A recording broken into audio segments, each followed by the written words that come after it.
Corporal Randall here. Don't forget to like and subscribe, share the video, comment on the video. Today I decided to go with a more relaxed approach. Let's talk about a topic that should be happy for everyone. The United States flag. Old Glory. The battle sign of the United States. Well, that and the Marine Corps flag. So, I've been recently informed that apparently the American flag is not a positive symbol for the country. Now, last I heard, the only people that thought the American flag wasn't a positive symbol for the country had a term for their MPs, or radicals. Apparently, you may call them hipsters. You know, the nonconformists. Those who always see the best in humanity at the detriment that humans are flawed and never can reach their best potential. That's the reason for God, for us to aspire to our best potential and understand that He sees the beauty in us and forgives us for our flaws. We're at a great stage in life. Our country is over 200 years old, and we haven't had any major contractions. So, as it was once said, the only way to destroy America wouldn't come from the outside, but from the inside. Currently, America is teeming with people who don't like America. They found a multitude of reasons not to like America, generally with no nuance on history or understanding comparative to other cultures or other countries. To them, America is always the problem. To them, America has done no good. And many of them are now working their way through the system and going out of their way to bring America down. To them, I say, we will not allow this to happen. We're going to keep our symbols that have made America great, that give us a history and a linked heritage, something that we can all rally around and understand, accept with its flaws and its benefits. It's like family members. You're going to have lots of different personalities, lots of people that are going to be doing great, some that are going to be doing good, some that are not so good. But they rally around the fact that they're family. And that's what links them. America is a family. So we can't allow those who are in the family but maybe malcontents to decide how the family moves, how it progresses, how it changes, how it evolves. Because they're going to always look to hold us back. They're the ones that are always saying, well, remember that time when we were kids and you did this? They can't see the future because they're too busy crying about the past. But they're not the only ones that would love to see us divided and wouldn't like America to continue to succeed, but want to destroy our unifying principles or unifying symbols. So who would want to destroy America? America's always had its enemies. We've been at constant war for much of the country's history with one power or another. And it wasn't until the end of World War II that we were the only superpower remaining. So as the sole superpower, who would want us to cave in on ourselves? Who would benefit? Who would benefit in staring the controversy that the United States flag is a negative symbol? There are many countries that would fall into that boat. From China to Iran to Russia. Many countries would like us to no longer be the world superpower. But when you think about these countries, what do they have in common?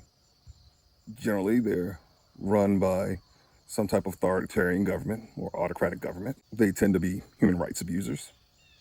They're generally countries that don't put freedom high on their list of priorities for their citizenry. The United States makes them look bad. Makes it so their country's citizens can see that there is something bigger and better out there. I mean, I haven't seen a lot of people trying to sneak into China or into Iran, into Russia. And it's very simple. By them going out of their way to destabilize our country, it gives them something to point to and say, see, the United States isn't so good. I mean, I was actually talking to someone who tried to explain to me that race relations today are the same as they were in the 1950s and the 1960s. Race relations today. Let's think about it. We just left a two-term, duly elected black president. And now race relations are worse? Let's get this straight. We've had multiple black attorneys general, multiple black surgeon generals. Many cities, especially the larger ones, are dominated by African Americans who are in power, all up and down City Hall. So how is it that race relations are worse when the argument was if we had more representation, things would change? I say that the reason for the flag is the same reason for sports. You can sit there and cheer on your team, talk about all the pros and cons of your team, and never mention politics. The reason why people get upset when politics are raised during sports is because it's one of the few things that generally brings people together. And with so much going on in the world right now, we still need some things that we can all join together and say, I agree to that. The flag is one of those things. Yes, the flag has been waved at countless battles. Now some people say, well, the flag is used by people that are anti-American or people that hate black people. The flag has been used just like religion by people on both sides for dueling purposes. At what point do you concede your use of it to the other side? I'm not willing to give up the American flag. America stands for something bigger, something that is an idea that can't be erased, an idea that all men are created equal, that our rights come from God himself or herself, not sure, but our rights come from God. And we all have these unalienable rights that precede government. With or without government, we are all allowed life, liberty, and the pursuit of happiness. Does that mean that everyone gets happiness? No. But every living person should be able to pursue it. Liberty is a hallmark of our country. Why would we give it up? Why would we sit there and say, you know what, the American flag is not good enough for me? We have one flag. We have one national anthem. Why? Because these are unifying forces. On 9/11, they didn't try to destroy Democrats or Republicans. They weren't trying to destroy black people or white people. They wanted to destroy American people.